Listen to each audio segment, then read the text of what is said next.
주일 2부 예배 이 자리에 나오신 여러분들과 또 음성과 온라인으로 함께하는 모든 분들 주님의 이름으로 환영하고 축복합니다. 우리 앞뒤 좌우에 계신 분들에게 인사하죠. 주님의 이름으로 환영하고 축복합니다. 인사하겠습니다.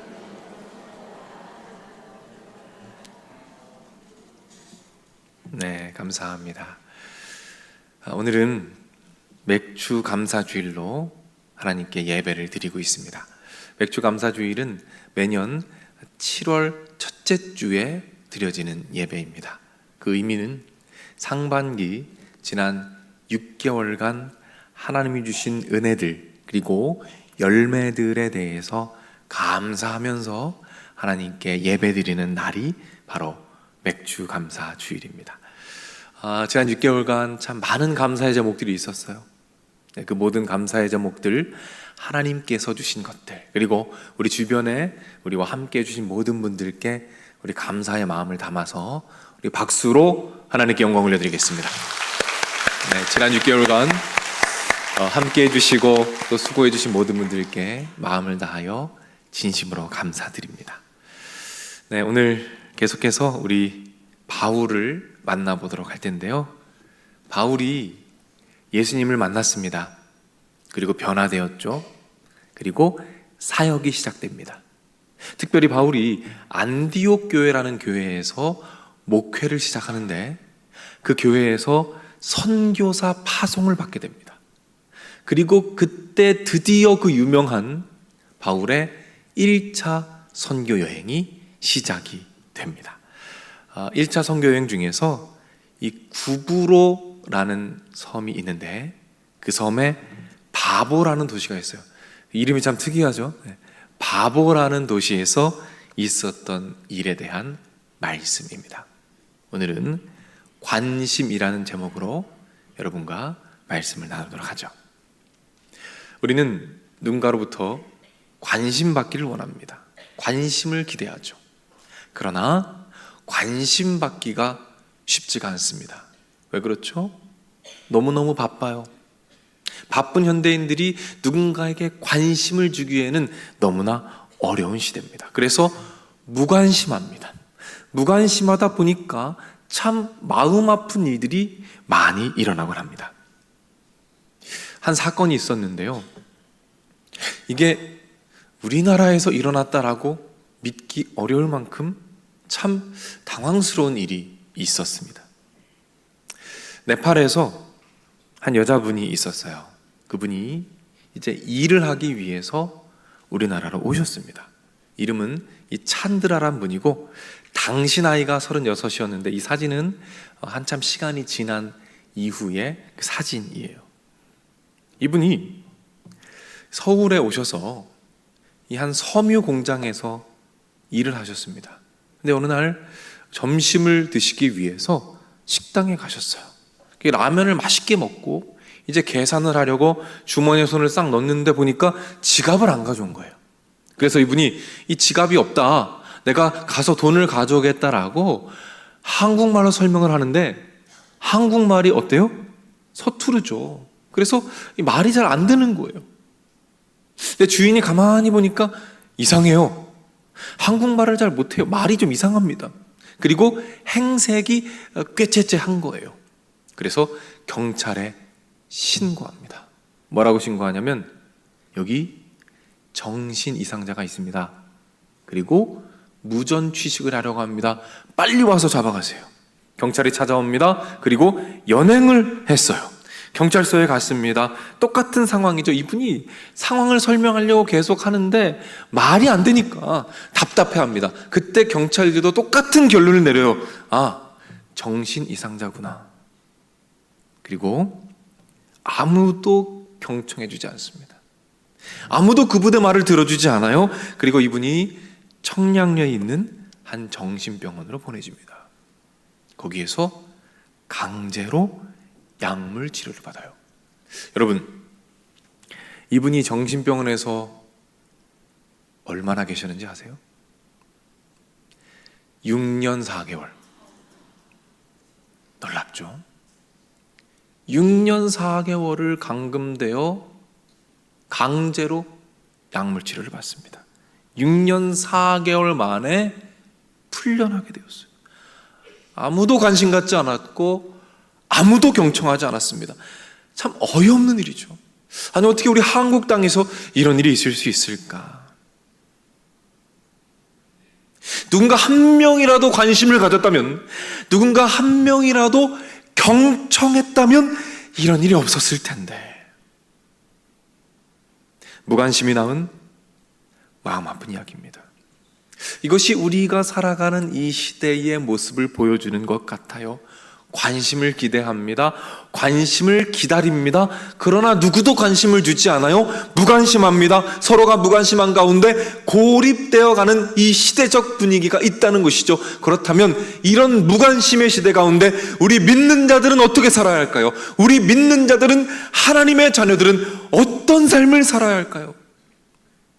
오늘은 이 질문을 가지고 본문으로 함께 들어가 보도록 하죠.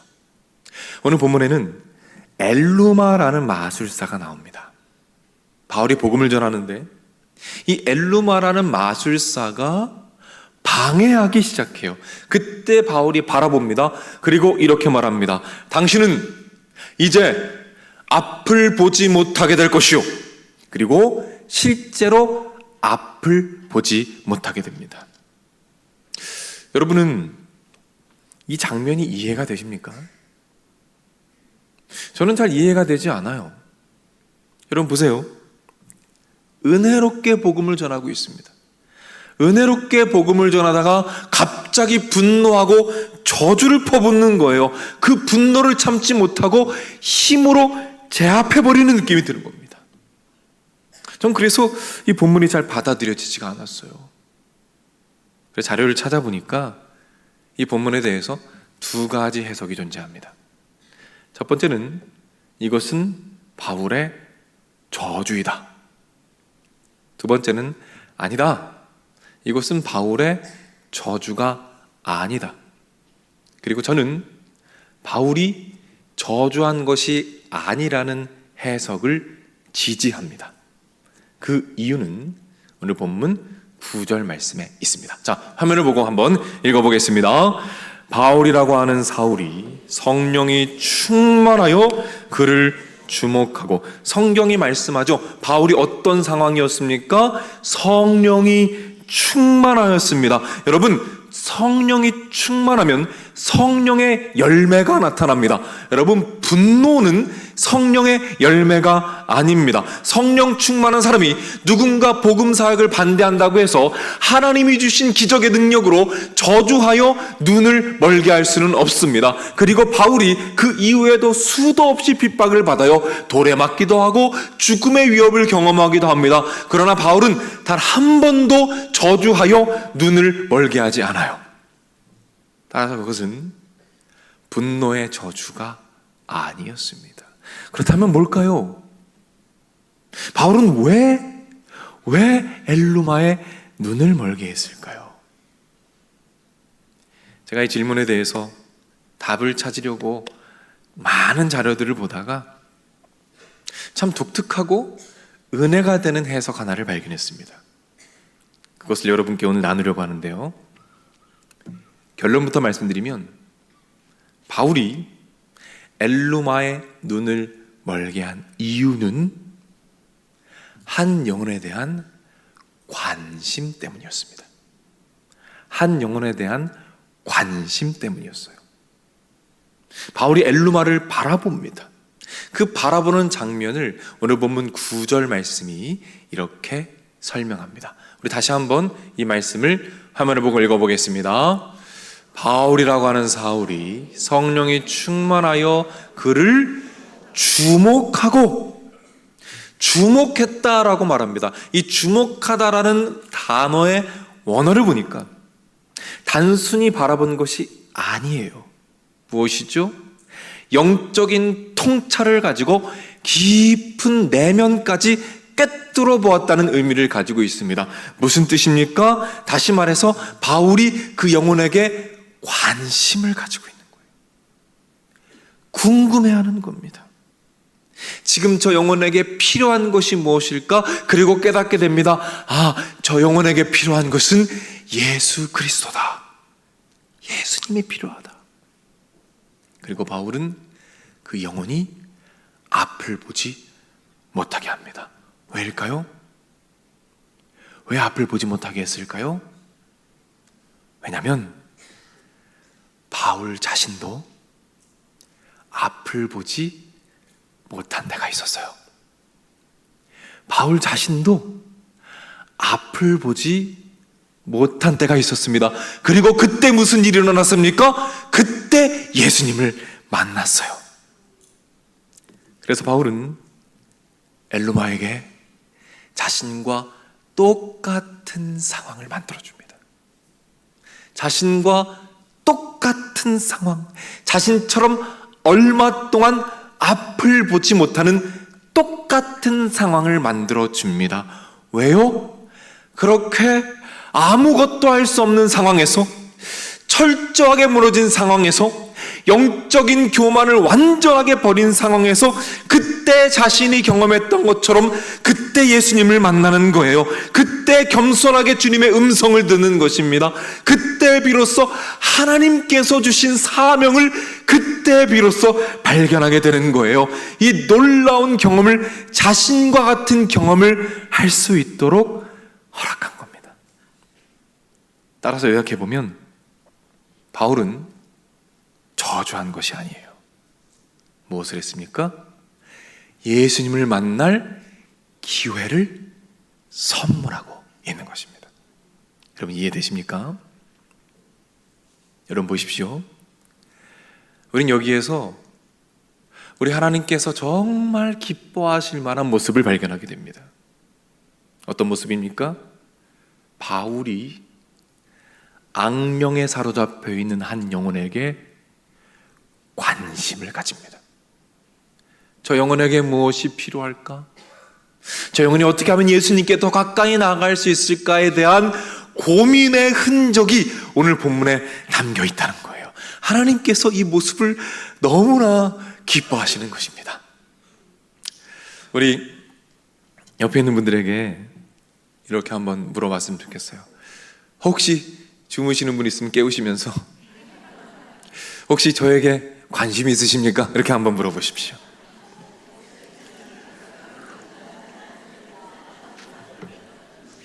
네, 우리 공동체는 서로에게 관심이 있는 공동체라고 저는 믿어요. 한 병원에 원장님이 계셨어요. 그분이 길을 가시다가 마음 아픈 장면을 봤습니다. 한 할머니께서 길거리에 쓰러져 계시는 거예요. 그 할머니 옆을 보니까 리어커가 있고, 그리고 그 리어커에는 폐지와 박스들이 가득히 쌓여 있습니다. 여러분 길 가시면서 이런 분들 보셨죠? 네, 폐지를 가득히 싣고 다니시는 분들을 봐요. 그때 할머니가 이 술에 리어커의 그 손잡이에 턱이 부딪히면서 넘어지신 거예요. 차들이 빵빵거리면서 난리가 났습니다. 빨리 비키라고 막 빵빵거리고 있어요. 근데 이 원장님이 그냥 지나칠 수가 없는 거예요. 그래서 할머니를 도와드렸습니다. 그리고 도와드리는 가운데 사명이 생겼어요. 그래서 팀을 하나 꾸렸습니다. 그리고 이 폐지를 줍는 어르신들을 찾아다니기 시작했어요. 그리고 인터뷰하기 시작합니다. 어떤 어려움이 있으신지, 어떻게 도와드리면 좋을지. 어르신들이 하나둘씩 마음을 꺼내놓기 시작합니다. 아유 선생님, 저희는 부부가 함께 일을 하는데요, 한 달 내내 벌면 30만 원 정도 법니다. 그럼 그걸 가지고 약도 사고 반찬도 사 먹는데 참 빠듯합니다. 근데 선생님, 이 일을 하는 게 너무 힘들어요. 허리가 아프고 다리가 아파요. 그래서 이 리어커가 너무 무거운데 이 리어커가 좀 가벼워졌으면 좋겠어요. 원장님과 팀원들이 세밀하게 분석하기 시작합니다. 리어커의 무게가 57kg, 폐지를 실으면 100kg이 넘습니다. 30도 이상 허리를 굽히는 게 8시간 동안 909번, 밀고 당기는 동작이 226번. 그리고 어떻게 도와드릴까를 고민합니다. 그리고 리어커의 무게를 줄였습니다. 그래서 사진을 좀 보여주시면 이 사진처럼 이 그물망 형태로 바꿔서 무게를 절반으로 줄였어요. 팀원 중에 한 명이 중학생인데 이런 아이디어를 냈습니다. 저 어르신들 보니까 그 수레바퀴 손잡이 안으로 들어가시고 나올 때 허리를 숙이시더라고요. 우리 손잡이에 구멍을 뚫어보면 어떨까요? 리어커 손잡이에 구멍을 뚫으면 어르신들이 허리를 숙이지 않아도 되잖아요. 너무 기특한 아이디어죠. 바로 반영이 되었습니다. 그래서 사진에 보는 것처럼 손잡이 사이를 구멍을 만들었어요. 편하게 다니시도록. 그리고 좁은 길도 편하게 다니시도록 리어커의 폭을 저렇게 줄였습니다. 오랜 시간 노력했어요. 그리고 드디어 리어커가 완성이 되었습니다. 떨리는 마음으로 어르신들을 모셨어요. 어르신들에게 리어커를 소개합니다. 어르신들이 리어커를 이리저리 만져보시고 끌어보시기도 하면서 너무 좋아하시는 거예요. 아이고 선생님 고맙습니다. 고맙습니다. 그 모습을 보고 팀원들과 원장님도 행복한 미소를 지어요. 모두가 그냥 지나쳤습니다. 스쳐 지나갔어요. 그런데 발걸음을 멈춘 분들이 있었어요. 그리고 주목하여 바라보았습니다. 관심을 가졌어요. 얼마나 무거우실지, 얼마나 허리가 아프실지, 얼마나 외로우실지 주목하여 바라보고 관심을 가졌어요. 저는 이 말씀을 준비하는데 참 부끄러웠습니다. 저도 저런 어르신들을 참 많이 봤거든요. 그런데 그렇게 많이 보면서도 내가 관심을 가지지 못했구나. 뭐가 그렇게 바쁘다고? 뭐가 그렇게 바쁘다고? 뭐가 그렇게 바쁘다고? 그렇게 분주하게 살았구나. 그렇게 관심을 기다리고 있는 영혼들이 얼마나 많을까? 우리 교회에도 관심을 기다리고 있는 영혼들이 얼마나 많이 있을까? 제가 정말 마음 깊이 회개하는 시간을 가졌습니다.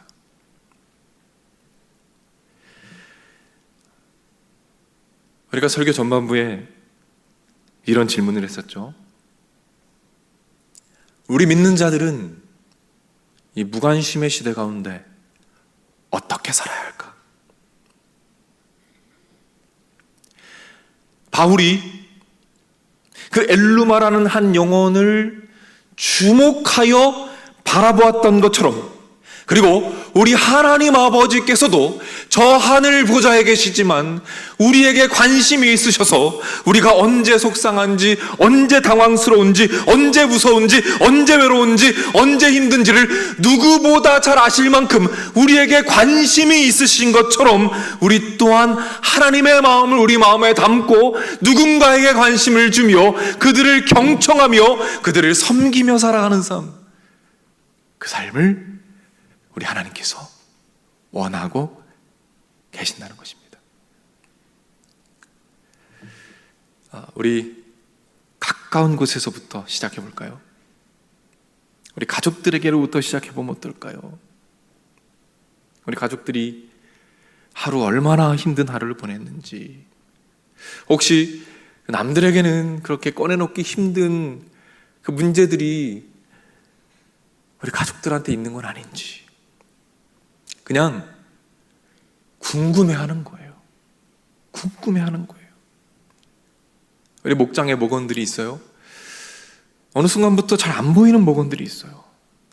혹시 무슨 일이 있는 건 아닌지, 어디가 아픈 건 아닌지, 기도 제목이 있는 건 아닌지 관심을 가지고 궁금해하는 겁니다.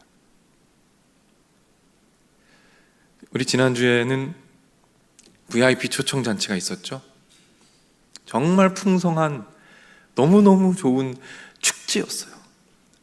모든 순서를 마치고 이제 제가 인사를 하고 있었습니다. 그때 한 고등학생 정도 되어 보이는 한 학생이 저에게 왔어요. 그리고 저한테 이렇게 말하더라고요.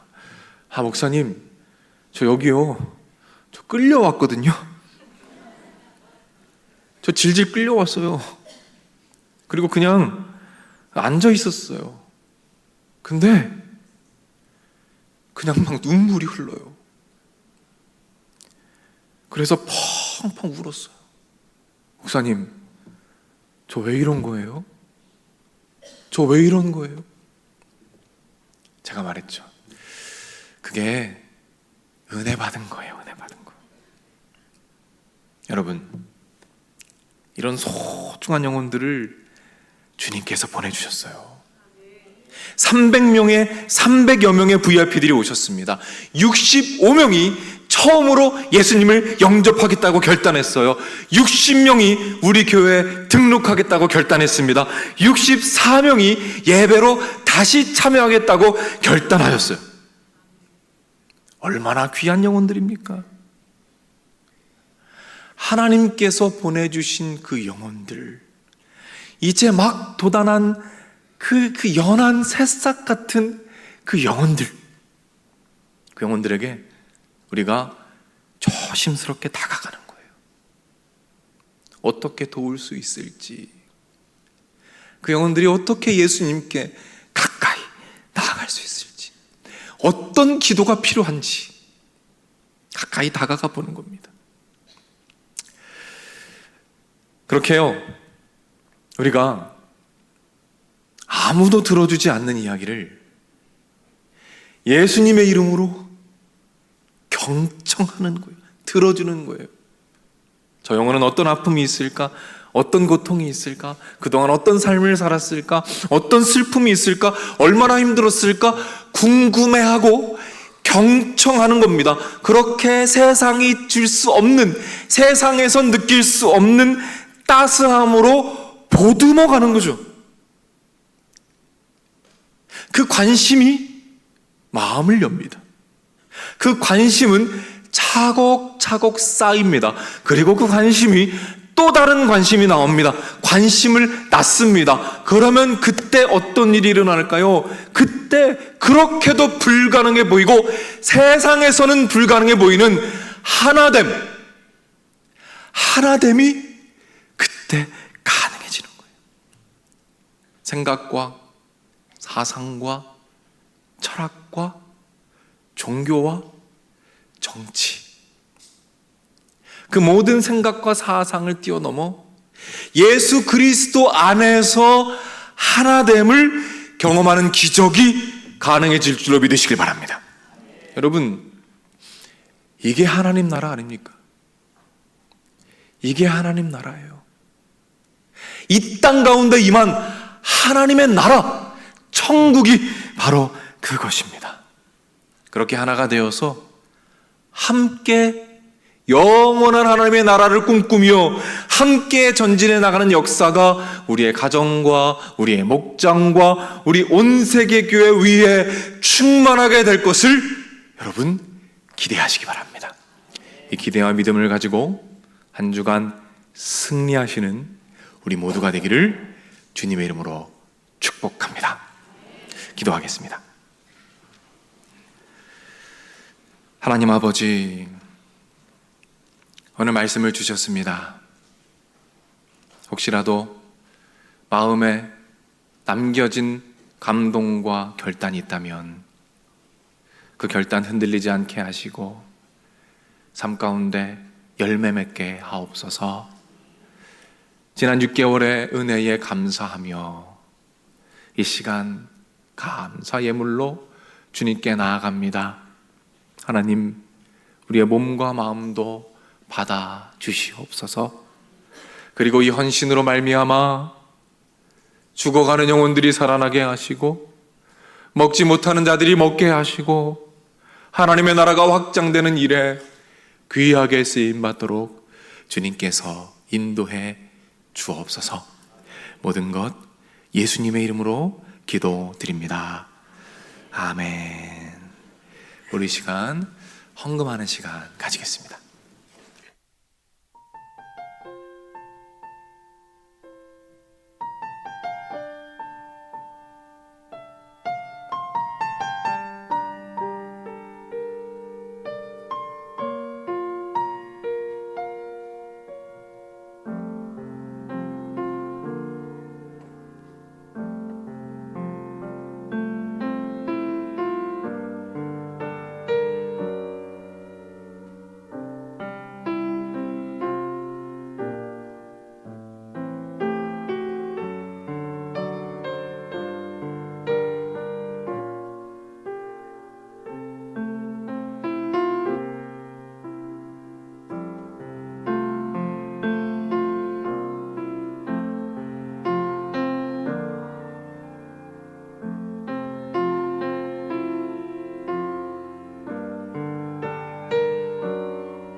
우리 하나님께 영광 박수 올려드리고 또 우리 좋은 연주 주신 집사님께 박수 한번 다시 하겠습니다.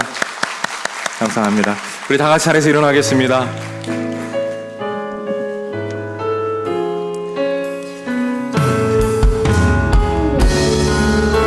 우리 말씀 기억하면서 함께 찬양합니다. 주 안에 우린 하나 모습은 달라도 예수님 한 분만 바라네. 사랑과 선행으로 서로를 격려해 따스함으로 보듬어가리. 주님 우리 안에 함께 하시니 형제자매의 기쁨과 슬픔 느끼네. 내 안에 있는 주님 모습 보네. 그분 기뻐하시네.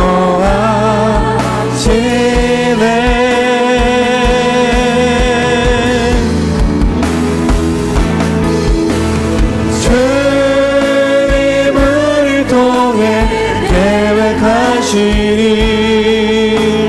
부족한 입술로 찬양하게 하시니.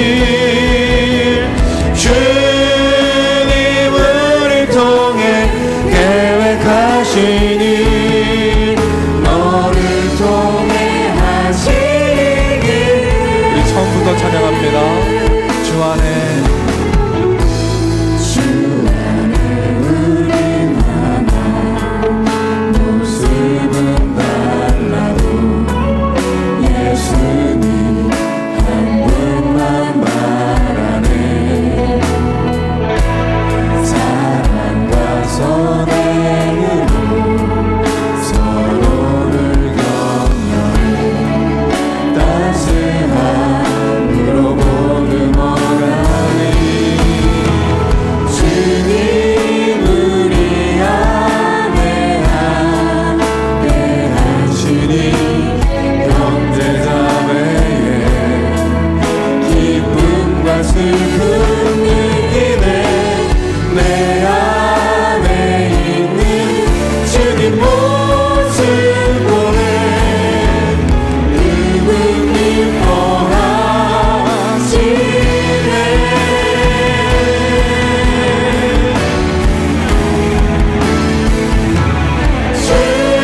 주님을 통해 계획하시니 부족한 입술로 찬양하게 하시니. 주님을 통해 계획하시니 너를 통해 하시니. 우리 기도하는 마음으로 찬양합니다. 주님 우리를 통해 주님을 통해 계획하시니 부족한 입술로 찬양하게 하시니. 주님을 통해 계획하시니 너를 통해 하시니. 아멘. 우리 시간 기도할 때에는 우리 잠잠하게 묵상하면서 하나님께 기도하며 나아갑시다. 먼저 기도할 것은 우리 지난 6개월을 한번 돌아봅시다. 하나님께서 얼마나 많은 은혜를 주셨는지 이 시간 우리 삶의 구석구석을 돌아보면서 그동안 감사하지 못했던 것들 주님께 감사로 나아갔으면 좋겠습니다. 또 하나 기도할 것은 하나님 사랑 없음을 용서해 주옵소서. 우리에게 사랑 주시고 성령 충만함 주셔서 내 가족과 이웃과 우리 공동체를 사랑하며 관심 가지고 경청해 줄 수 있는 귀한 은혜 허락하여 주시옵소서. 우리 시간 묵상하며 잠잠하게 주님께 나아가겠습니다. 하나님 아버지, 참 감사합니다.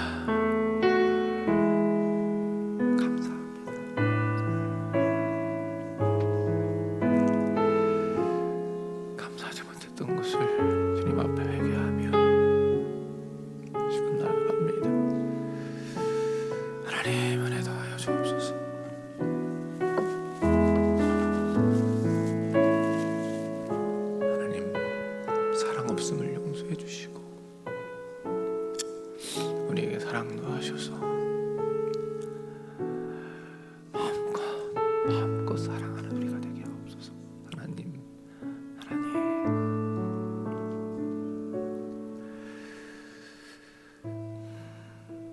사랑의 아버지 하나님, 참 감사합니다. 지난 6개월, 올 한 해 시작한 지가 정말 엊그제 같은데 벌써 6개월이 훌쩍 지났습니다. 하나님, 시간이 얼마나 빠른지요. 하나님 아버지, 우리가 발견하지 못했던 감사의 제목들 이 시간 주님께 올려드립니다. 주님, 감사합니다. 이제 남은 6개월 동안 주님께 올려드리오니 주여 은혜 더하여 주시옵소서. 이곳에 있는 모든 분들과 또 음성과 온라인으로 함께하고 있는 모든 분들, 남은 6개월 가운데 하나님의 은혜와 축복과 자비를 마음껏 누리도록 주님께서 인도하여 주시옵소서. 하나님 아버지, 우리에게 사랑을 더하여 주시옵소서. 성령 충만함을 더하여 주시옵소서. 그리하여 죽어가는 영혼들, 아파하는 영혼들, 소외된 영혼들에게 우리의 마음과 관심이 향하여지게 하시고 그들을 향해 귀를 기울이며 경청하며 기도해주며 섬길 수 있는 성령 충만함의 은혜를 더하셔서 우리로 말미암아 하나님의 나라가 이 땅 가운데 임하여지고 확장되어지는 놀라운 축복과 은혜를 우리를 통하여 이루어 주시옵소서. 길이요 진리요 생명 되시는 우리 주 예수 그리스도의 은혜와 아버지 하나님의 넓으신 사랑과 성령님의 감화, 감동, 축복, 역사, 인도하심이 이 자리에 참여한 주님의 자녀들, 병상에 있는 자녀들, 마음의 병으로 고통받는 자녀들, 군에 가 있는 젊은이들, 해외나 지방에 나가 있는 주의 백성들, 선교지에서 복음을 위해 헌신하시는 선교사님들, 영상을 통해 가정에서 예배드리고 있는 믿음의 가족들, 저들의 가정, 저들의 하는 일, 저들의 앞날 위에 이제로부터 영원토록 함께 있을지어다. 아멘.